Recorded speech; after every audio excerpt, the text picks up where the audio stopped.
Hello my dear students, Assalamu alaikum. This is Mustafizul Islam from Monipur High School and College. I expect you are well and you are continuing your studies, staying at home, and you are getting some classes according to the instruction of our Education Ministry, and for your extra benefit we are going to serve some extra classes through our online program. So, welcome today our online class program Amader Pathshala. You are going to enjoy our good lesson on English first paper, and it is designed especially for class 11 and 12 my student. Our today's topic is threats to tigers of mangrove forest my student. So, let us see a picture of Royal Bengal tiger. You can see this is a Royal Bengal tiger, and this animal is majestic and it is also a glory for Bangladesh and partly for India, because our Sundarban is possessed by two countries, mostly by Bangladesh and some part by India. So, what can be the learning outcome of this lesson? Today we are going to learn. There is, after learning the lesson, you will be able to describe the condition of the vast mangrove forest, the Sundarban. So, you will be able to describe the Sundarban after the completion of this lesson, and you will also be able to do some other activities on the lesson of today. There is the MCQ based on the lesson. If you learn the lesson thoroughly, you will be able to find out some information and some synonym words of the questions that will be very helpful for solving the MCQ question based on the lesson. Next, answer the open-ended question based on this lesson. So, according to the information of the lesson, you will be asked to write some open-ended answers against some questions, and you have to write according to the information and grammatical structure of English language. Next, you will also be able to make a flow chart. It is a new item, it is a flow chart. You know what is a flow chart, and the information will be derived from the lesson you are going to learn now. So, let us see some word meaning that will also be helpful to understand the lesson thoroughly, although I will translate all the sentences into Bengali for your easy understanding, because I teach both the Bengali medium students or version student and the English version student. So, both will be benefited. First, we have to learn some word meaning. For example, vast, it is an adjective in Bengali, mean bishal, synonym, enormous and gigantic. You have to keep in mind the synonyms of every difficult word in the passage, because while solving the problem of MCQ, you will be given some words and you will be asked to write down the meaning or the synonym of the sentence as a word, what does it refer to. So, that means a synonym word you have to select. Mangrove has no specific synonym meaning, because what kind of forest, especially grown in a tropical region, that is known as mangrove. In Bengali, Ushnomondoliyo Brikho. Majestic, it is an adjective word. Magnificent, it is synonym. In Bengali, Rajokiyo. Erosion, noun. Bengali Khoysadhan, synonym word. Corrosion. Next, brunt is a noun word.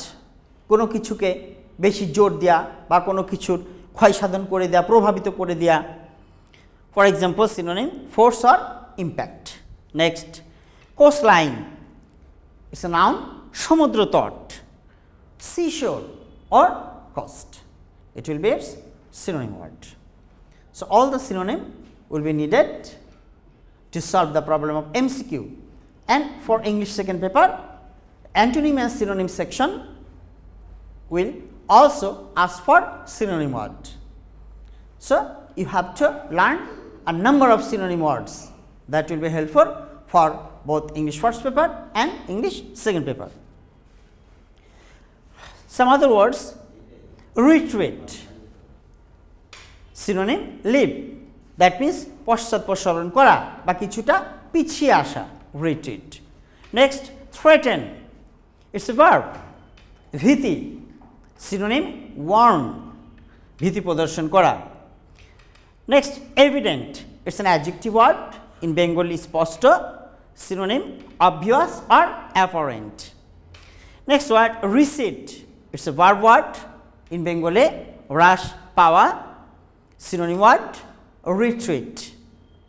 Current, adjective, in Bengali চলতি, synonym present or recent. Frequency, it's a noun word, in Bengali সংঘটনের her, synonym word occurrence.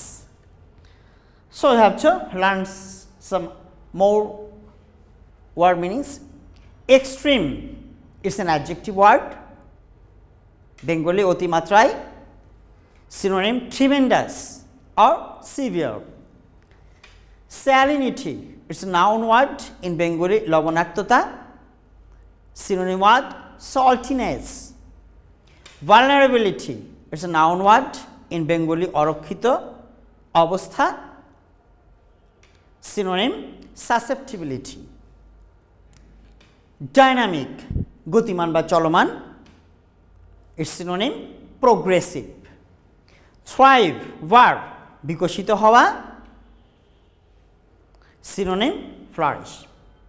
So, these are the synonym words that will make your lesson easier for you to understand if you first learn the synonyms or word meaning of any passage. So, let us see what is the information we are going to learn today through our lesson. A vast mangrove forest. Sundarbans is a vast mangrove forest shared by Bangladesh and India. এটা বাংলাদেশ এবং India দ্বারা ভাগাভাগি, that means বেশিরভাগ অংশ সুন্দরবন বাংলাদেশের মধ্যে এবং কিছু অংশ ভারতের মধ্যে। That is home to possibly 500 Bengal tigers is being rapidly destroyed by erosion. তাহলে এই সুন্দরবনে প্রায় কি পরিমাণ টাইগার আছে? রয়্যাল বেঙ্গল টাইগার প্রায় 500 রয়্যাল বেঙ্গল টাইগার সেখানে আছে। কি হচ্ছে তাদের অবস্থা? is being rapidly destroyed by erosion. এই রয়্যাল বেঙ্গল টাইগারগুলো ধ্বংস মানে মারা যাচ্ছে বা বিলুপ্ত হয়ে যাচ্ছে, এক্সটিংশন চলে যাচ্ছে। তারা কি কারণে চলে যাচ্ছে? বাই এরোশন, নদী ক্ষয় বা ভাঙন, এরোশন। তাহলে সমুদ্রের লবণাক্ত পানি যখন প্রবেশ করে জঙ্গলের মধ্যে, তখন বেশ কিছু অঞ্চলের গাছপালা বা ঘাসগুলো নষ্ট হয়ে যায়, মারা যায়। তারপরে পানির ঢেউ বা স্রোতে এই পাড়গুলো আস্তে আস্তে ভাঙতে থাকে। এভাবে এই সুন্দরবনের পরিমাণ দিনে দিনে কমে আসছে, ছোট হয়ে আসছে। এই ব্যাপারটা হচ্ছে এরোশন। রাইজিং সি লেভেল, এর কারণটা আরও কারণ কি? সমুদ্রের পানির স্তর উঁচু হয়ে যাচ্ছে। আমরা এটা জানি যে বৈশ্বিক উষ্ণতার ফলে পৃথিবীর তাপমাত্রা বেড়ে যাচ্ছে, আর তাপমাত্রা বৃদ্ধির সাথে সাথে উত্তর মেরুর বরফগুলো গলে যাচ্ছে। আর এই পানিগুলো পাহাড়িয়া যে বরফগুলো, উঁচু অঞ্চলের বরফগুলো গলে যখন সাগরে চলে আসছে, সাগরের অ্যাভারেজ যে level of water it is increasing day by day, বেড়ে যাচ্ছে। আর পানির উচ্চতা যখন বাড়ছে তখন কোস্টলাইনগুলো প্লাবিত হয়ে যাচ্ছে। আর কোস্টলাইন প্লাবিত হওয়ার কারণে সবচেয়ে বেশি ক্ষতিগ্রস্ত হচ্ছে বঙ্গোপসাগর কুল ঘেঁষা যে সমস্ত অঞ্চলগুলো বাংলাদেশে রয়েছে বা ভারতের কিছু অংশ রয়েছে, এই অঞ্চলগুলো ক্ষতিগ্রস্ত হচ্ছে। তার মধ্যে অন্যতম হচ্ছে আমাদের সুন্দরবন। হ্যান্ড স্টর্ম শার্স, সামুদ্রিক জলোচ্ছ্বাস। আমরা দেখি বাংলাদেশে বিভিন্ন সময় সামুদ্রিক জলোচ্ছ্বাস হয়, তার মধ্যে অন্যতম হচ্ছে একটা সিডর, এছাড়াও আর একটা জলোচ্ছ্বাস আমরা পেয়েছিলাম নার্গিস ইত্যাদি ইত্যাদি। বিভিন্ন সময় এক একটা জলোচ্ছ্বাসের এক একটা নাম দেওয়া হয়ে থাকে বা এক একটা নাম নিয়ে তারা আসে। সুতরাং এই জলোচ্ছ্বাসগুলো যখন হয় তখন সমুদ্রের পানির স্তর অনেক উঁচু হয়ে যায় এবং বেশ অংশ প্লাবিত হয়ে যায় সুন্দরবনের জঙ্গলগুলো। এই অংশ লবণাক্ততার কারণে গাছগুলো মারা যায়, নিচের ঘাসগুলো মারা যায়। সুতরাং এই অরক্ষিত অবস্থায় থেকে যায় কোস্টলাইনগুলো, তখন সমুদ্রের পানি ঢেউয়ে কিংবা স্রোতের কারণে এই পাড়গুলো আস্তে আস্তে ভাঙতে থাকে। সুতরাং সমুদ্র ধ্বংসের বা রিট্রিটের বা পিছিয়ে আসার বা এরিয়া কমে যাওয়ার এটা একটা বড় কারণ। And storm surge, according to a major study by researchers at the Zoological Society of London, JSL সংক্ষেপে বলা হয়, and other, এদের একটা গবেষণায় দেখা গেল যে এগুলোই মেনলি কারণ, যে কারণে আমাদের সুন্দরবনের পরিমাণটা দক্ষিণ দিক থেকে অল্প অল্প কমে আসছে এবং ভারতেরও কিছু অংশ কমে আসছে। বাংলাদেশের সাইডের কমে আসার পরিমাণটা তুলনামূলক বেশি। আমরা টু বি এক্সাক্ট আমরা ইনফরমেশনগুলো আরও পাবো প্যাসেজের মধ্যে পরবর্তীতে। Come to the next slide. The Sundarbans forest took the brunt of super cyclone Sidor in 2007. একটু আগে বলেছিলাম সিডর খুব একটা বড় ধাক্কা দিয়েছিল আমাদের সুন্দরবনকে। এটা কোন সময় ঘটেছিল? 2007-এ ঘটেছিল। এর কারণে অনেক ক্ষতি সাধন হয়েছিল আমাদের বাংলাদেশের সুন্দরবনের। But new satellite studies show that, কিন্তু নতুন যে স্যাটেলাইটের গবেষণায় দেখা গেল যে 71% of the forested coastline is retreating by as much as 200 meters a year. প্রত্যেক বছর প্রায় 200 মিটার পরিমাণ উপকূলীয় জঙ্গলগুলো নষ্ট হয়ে আসছে।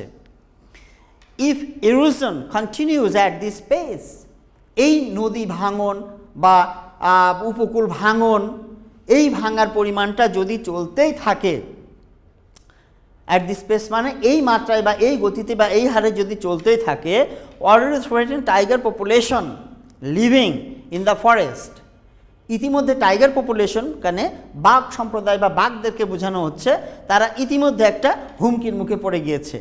Will be put further at risk, এই বাঘগুলো আরও বেশি ঝুঁকির মধ্যে পড়ে যাবে সুন্দরবনের পরিমাণ যদি এইভাবে আস্তে আস্তে কমতে থাকে।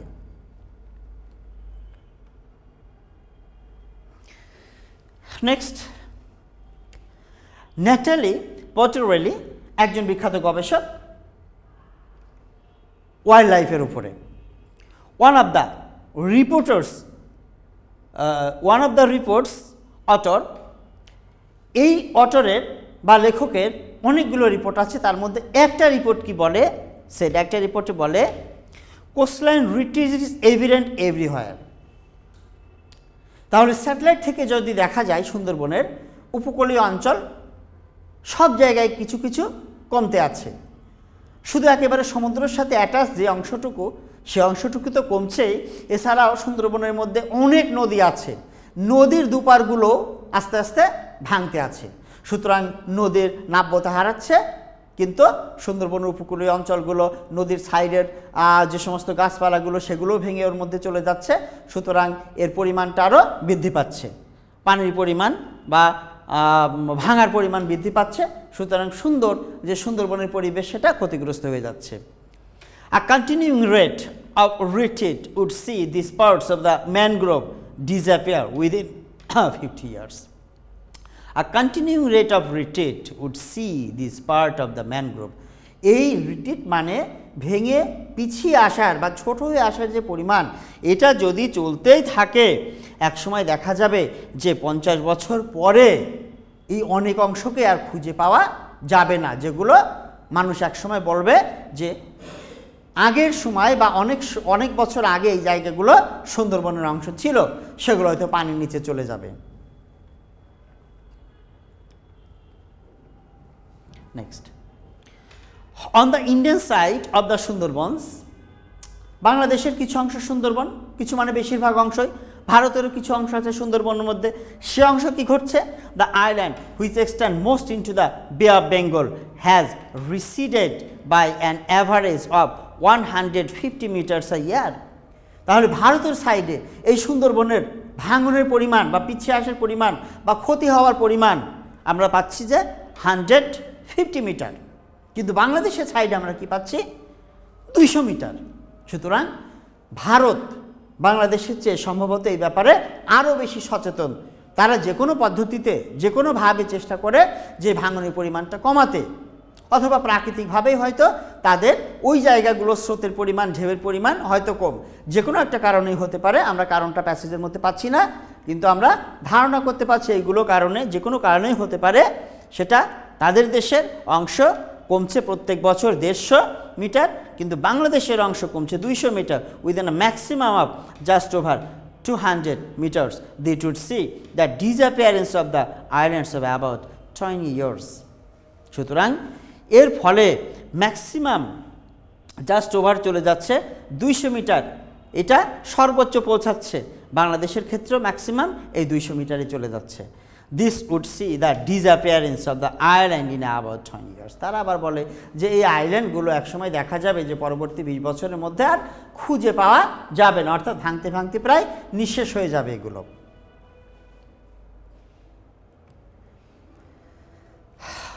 Next sentence. The Sundarbans is known for vanishing island, for the scientists said the current retreat of the mangrove forest on the southern coastline is not normal.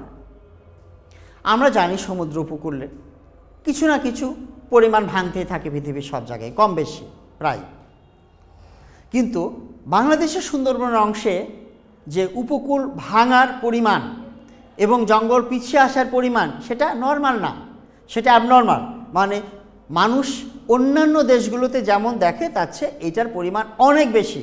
সুতরাং এই জন্য এটাকে বলা হচ্ছে সেটা নট নর্মাল, এটা নর্মাল না। রিট্রিটিংয়ের পরিমাণ, সুন্দরবন যে পিছিয়ে আসছে, ছোট হয়ে আসছে, ভেঙে ছোট হয়ে আসছে, এই জন্য সুন্দরবনকে আরও বলা হচ্ছে known for vanishing island. Vanishing আইল্যান্ডের একটা বন বলা হচ্ছে সুন্দরবনকে। তার মানে অনেক ছোটোখাটো বন অলরেডি চারিদিক থেকে ভাঙতে ভাঙতে অনেক ছোটোখাটো আইল্যান্ডগুলো, দ্বীপগুলো অলরেডি ভ্যানিশ, উধাও হয়ে চলে গিয়েছে। সেগুলো হয়তো ওর অস্তিত্ব খুঁজেই পাওয়া যায় না, সেগুলোর উপরে হয়তো এখন শুধু পানি দেখা যায়, এমন কিছু ঘটনাও আছে। সুতরাং এটাও সুন্দরবনের একটা পরিচিতির অংশ, যদিও পরিচিতিটা আমাদের জন্য negative. Next, the causes for increasing coastline retreat.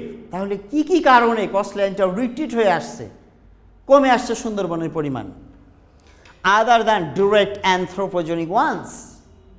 মানব সৃষ্টিজনিত কিছু কারণ তো আছে। মানুষজন, যেমন আমরা জানি যে সুন্দরবন উপকূলে প্রচুর গোলপাতা জন্মায়। এই গোলপাতাগুলো জন্মানোর কারণ হচ্ছে যে এটা গড গিফটেড ব্যাপার। সুন্দরবনে যখন ঢেউটা আসে, যখন পানির স্রোতটা আসে, তখন এই গোলপাতার গাছের শিকড়গুলো এবং গাছগুলো এরা ম্যাক্সিমাম প্রোটেকশন করে দেয় উপকূলীয় অঞ্চলটাকে। তো মানুষ কি করে, এই গোলপাতাগুলোকে কেটে ফেলছে, কেটে ফেলে তারা গোলপাতা দিয়ে ঘরবাড়ি তৈরি করছে কিংবা অন্যান্য কাজে সেটাকে ব্যবহার করছে। গোলপাতাগুলো যখন উপকূল থেকে ধ্বংস হয়ে যাচ্ছে, তখন সরাসরি মাটিতে এসে আঘাত হানছে সাগরের ঢেউগুলো, স্রোতগুলো, এর কারণে ভেঙে যাচ্ছে। সুতরাং উপকূলীয় অঞ্চলে গাছগুলো কেটে ফেলছে মানুষ। তো এইগুলো হচ্ছে কি অ্যানথ্রোপোজেনিক কজ। এছাড়াও আরও কি রয়েছে, including increase frequency of storm surge. প্রাকৃতিক দুর্যোগ তো মানুষ সৃষ্টির কারণে, এগুলো গড ডিরেক্টেড। সুতরাং এইগুলো আসছে কি, এর ফলে ফ্রিকোয়েন্সি অফ স্টর্ম সার্জ, জলোচ্ছ্বাস যেগুলো আসছে, এগুলো এসে উপকূলকে নষ্ট করে বা ধ্বংস করছে, ভেঙে চুরে দিচ্ছে। And other extreme natural events, এবং আরও তীব্র শক্তিশালী প্রাকৃতিক বিভিন্ন ঘটনা বা বিষয় এর জন্য দায়ী উপকূল ভাঙার। তার মধ্যে কি কি রয়েছে দেখো, রাইজেস ইন সি লেভেল, সমুদ্রের পানির স্তর উঁচু হয়ে যাওয়া একটা কারণ, সমুদ্রের উপকূলীয় অঞ্চলটা প্লাবিত হওয়ার। অ্যান্ড ইনক্রিজড স্যালিনিটি, এবং সমুদ্র পানির লবণাক্ততা যত বেশি বেড়ে যাবে তত বেশি উপকূলীয় জঙ্গলগুলো ক্ষতিগ্রস্ত হবে। With increases the vulnerability of mangroves, এর ফলে ম্যানগ্রোভের যে ভালনারেবিলিটি মানে অরক্ষা, সেটার পরিমাণ বেড়ে যাচ্ছে। সেট পেট্টোরেলি এই বিখ্যাত গবেষক এই কথা বলেছে। Next, our result indicate a rapidly retreating coastline. আমাদের এই গবেষণার ফলে দেখা যাচ্ছে যে কোস্টলাইনের যে পিছিয়ে আসা উপকূলবর্তী অঞ্চল বা সুন্দরবন পরিমাণ ছোট হয়ে আসা, এটা আর পরিমাণ খুব র্যাপিডলি আমরা দেখতে পাচ্ছি, খুব দ্রুত এই ঘটনা ঘটে যাচ্ছে, that cannot be accounted for by the regular dynamics of the Sundarbans. সুতরাং সুন্দরবনের রেগুলার যে গতিশীলতা ঠিক সেটা দ্বারা এটাকে কাউন্ট করা যাচ্ছে না। Dynamics of the Sundarban, degradation is happening fast, খুব দ্রুত এটা অধপতনের দিকে চলে যাচ্ছে। আপগ্রেড মানে এগিয়ে যাওয়া, উন্নত হয়ে যাওয়া, ডিগ্রেড মানে অধপতন হওয়া বা পিছিয়ে আসা বা নিচের দিকে চলে যাওয়া বা মান খারাপের দিকে চলে যাওয়া। The degradation is happening fast, খুব দ্রুত ডিগ্রেডেশন হয়ে যাচ্ছে। উইকিং দিস ন্যাচারাল শিল্ড, শিল্ড মানে রক্ষা কবচ, এই প্রাকৃতিক রক্ষা কবচটা দুর্বল হয়ে যাচ্ছে for India and Bangladesh, India এবং বাংলাদেশের জন্য। কিভাবে এটা প্রাকৃতিক রক্ষা কবচ? আমরা দেখি যে অন্যান্য দেশের অঞ্চল থেকে প্রায় শোনা যায় যে কোনো একটা নামের একটা ঘূর্ণিঝড় দ্রুত গতিতে ধেয়ে আসছে বাংলাদেশের দিকে। আমরা প্রথমে যতটা ভয় পাই, তারপর যখন সেই ঘূর্ণিঝড়টা আমাদের সুন্দরবনকে পার করে বাংলাদেশে আসতে চাই, সুন্দরবনের গাছপালাগুলো ম্যাক্সিমাম এই গতিকে থামিয়ে দেয় যে কোনো সাইক্লোন, যে কোনো ঝড়ের। সুতরাং পরবর্তীতে যখন বাংলাদেশের মেনল্যান্ডে প্রবেশ করে, দেখা যায় এই সমস্ত প্রাকৃতিক দুর্যোগগুলো, ঝড় জলোচ্ছ্বাসগুলোর পরিমাণ, তীব্রতা অনেকটা কমে যায়। সুতরাং বাংলাদেশের ল্যান্ড সেভ করে দেয় এই সুন্দরবনটা। সুতরাং সুন্দরবন বাংলাদেশের জন্য ম্যাক্সিমাম এবং ভারতের জন্য কিছুটা রক্ষা কবচ, বেশ কিছু এরিয়ার জন্য রক্ষা কবচ। তোমরা জানো বাংলাদেশ পৃথিবীর সবচেয়ে বৃহত্তম একটা বদ্বীপ, সুতরাং আমাদের রক্ষা কবচ কিন্তু সুন্দরবন। সুন্দরবন প্রাকৃতিক দুর্যোগ বা ঝড়গুলোকে থামিয়ে দেয়, এদের গতিকে কমিয়ে দেয়, আবার ছোট ছোটোগুলোকে থামিয়েও প্রায় দেয়। সুতরাং মেনল্যান্ড আমরা প্রোটেক্টেড হয়ে যাই এই সুন্দরবনের কারণে। সেই জন্য বলা হচ্ছে এটাকে natural shield for India and Bangladesh, প্রাকৃতিক একটা রক্ষা কবচ সুন্দরবন। সুতরাং এটা একটা ইম্পর্টেন্ট বিষয় আমাদের জন্য। অ্যাজ হিউম্যান ডেভেলপমেন্ট থ্রাইভস, যেহেতু মানুষের যে ডেভেলপমেন্ট সেটা এগিয়ে চলেছে, and global temperature continues to rise, এবং বিশ্ব উষ্ণতা বাড়তেই চলেছে একভাবে, natural protection from tidal waves and cyclones is being degraded at alarming rate.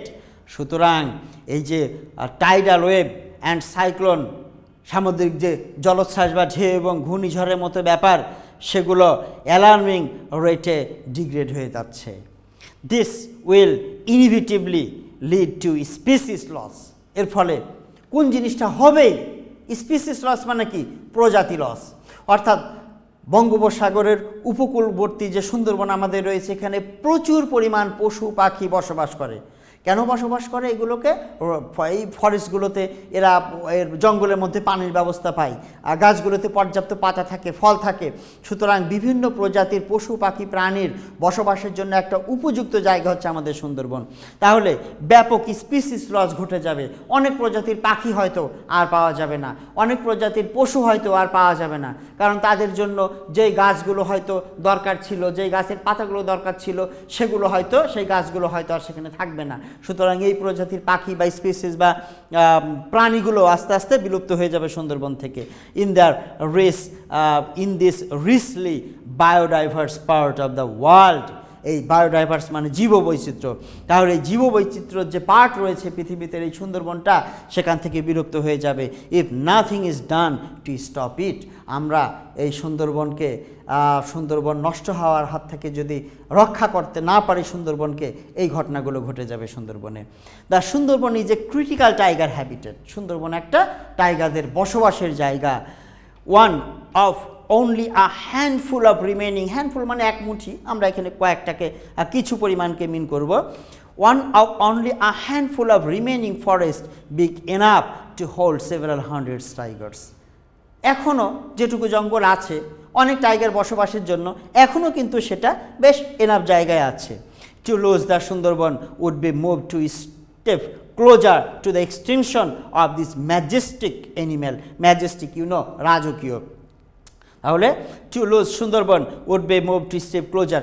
Sundarban যদি ধ্বংস হয়ে যায়, তাহলে এই রাজকীয় যে অ্যানিম্যাল রয়্যাল বেঙ্গল টাইগার, এটাও ঠিক ধ্বংসের মুখোমুখি পৌঁছে যাবে। এক্সটিনশন মানে বিলুপ্তি বা ধ্বংস। সেড JSL টাইগার এক্সপার্ট সারা খ্রিস্টি, এই ব্যক্তি এই কথা বলেছিল, যিনি একজন টাইগার বিশেষজ্ঞ। Now, we have completed the lesson and we are going to see some questions for MCQ.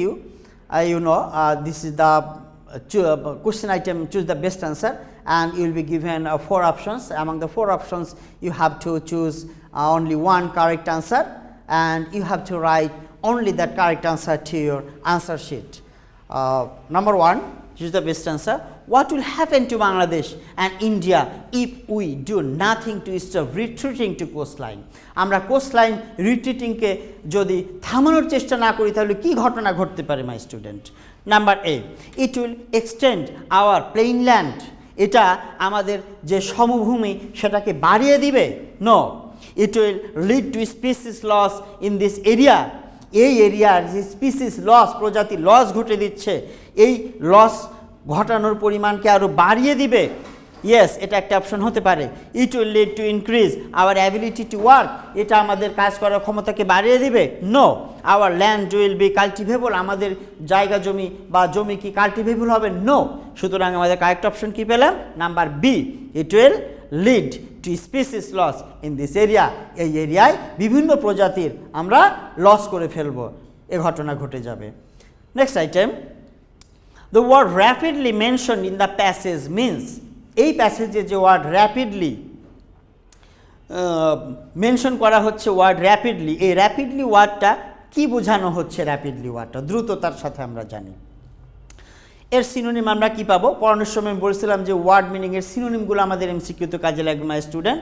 Rapidly মানে আমরা জানি দ্রুততার সাথে, তাহলে ফ্রিকুয়েন্টলি সচরাচর নো, কুইকলি, এই যে কুইকলি মানে দ্রুততার সাথে, আমাদের অ্যান্সার পেয়ে গেছি আমরা, number B, quickly. Next, the word rising mention in the passage means, rising ওয়ার্ডটা কোন দিকে মেনশন করছে? আমরা জানি রাইজিং মানে বৃদ্ধি পাওয়া কোনো কিছু, তাহলে কি আসছে?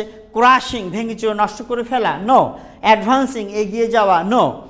ইনক্রিজিং, বৃদ্ধি পাওয়া বা বাড়িয়ে দেওয়া, এই যে রাইজিং আর ইনক্রিজিং, তাহলে রাইজিং এর সিনোনিম আমরা কারেক্ট ইনফরমেশন পেয়ে গেলাম, number C, increasing my student. Next, the word extinction mention in the passage, extinction মানে বিলুপ্তি, এটার অর্থ আমরা কি পাচ্ছি মাই স্টুডেন্ট? প্রথমে আমরা পেয়ে গেলাম বিলুপ্তি, এক্সিস্টেন্স অস্তিত্ব নো, সার্ভাইভাল অস্তিত্ব এটাও না, ডেথ বিলুপ্তি আর মৃত্যু একই টাইপের বিষয়। So my students, in this way you will be given some MCQ questions and you have to choose the best option of the questions, and according to this passage you will also have to face some open-ended questions and a flow chart as well. So if you understand the total lesson, it will be easier for you to answer the following questions according to the asking of the question settler. Okay, so this is for today. Thank you for joining me today. Allah Hafiz.